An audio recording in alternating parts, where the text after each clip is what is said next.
people at home who are wondering, how long are we going to have to live like this? What advice would you give them? Well, it depends. We do want to flatten the curve. We want to see that curve start heading down in the other direction at a minimum. And we really have to talk about areas of the country that have not been affected or certainly have had a very small effect. And we'll see. I certainly want to get it open as soon as possible. I don't want it to be long, but we also want it to open safe. Otherwise, what did we do? So could it be months? I hope not. I hope it's going to be sooner. I hope it disappears faster than that. I really think that the people of our country have done a great job. I looked last night, I was watching, and I'm looking down Madison Avenue and Fifth Avenue. John, there were no people in the street. I mean, normally you wouldn't be able to see the sidewalk. There'd be cars all over. It'd be like rush hour stuff.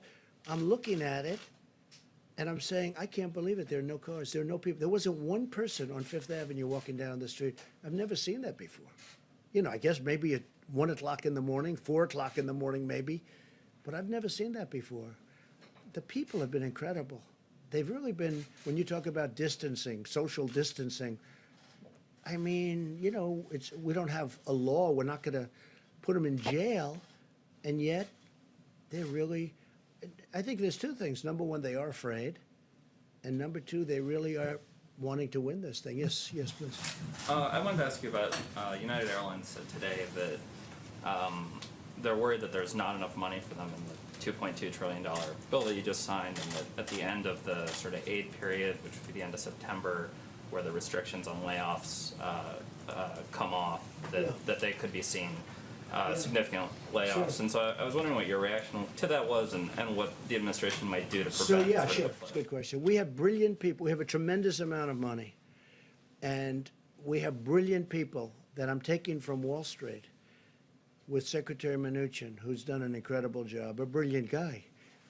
I'm taking from Wall Street people that I've known, that you all know, the top people in the world. They don't want money. They don't want, I mean, will they get something? I guess maybe they'll get, who knows, peanuts, what they want compared to what they would normally get. I'm taking the smartest, the most brilliant people in the world in finance, and they're going to be dealing.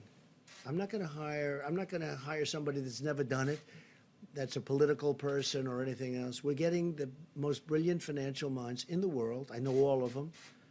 You know all of them. I mean, you read about all of them. I guess some you don't read about, and they're probably the smartest of them all.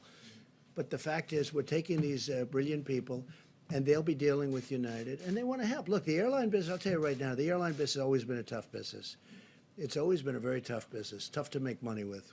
It's got every barrier you can have, that business has.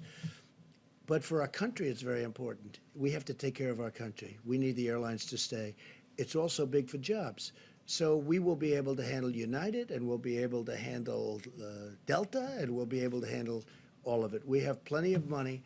Now, will we end up owning large chunks, depending on what these great geniuses decide, along with the executives of the different companies? You know, it's possible. And they'll make a better deal on the loan, but the taxpayer will then end up owning a big chunk of companies.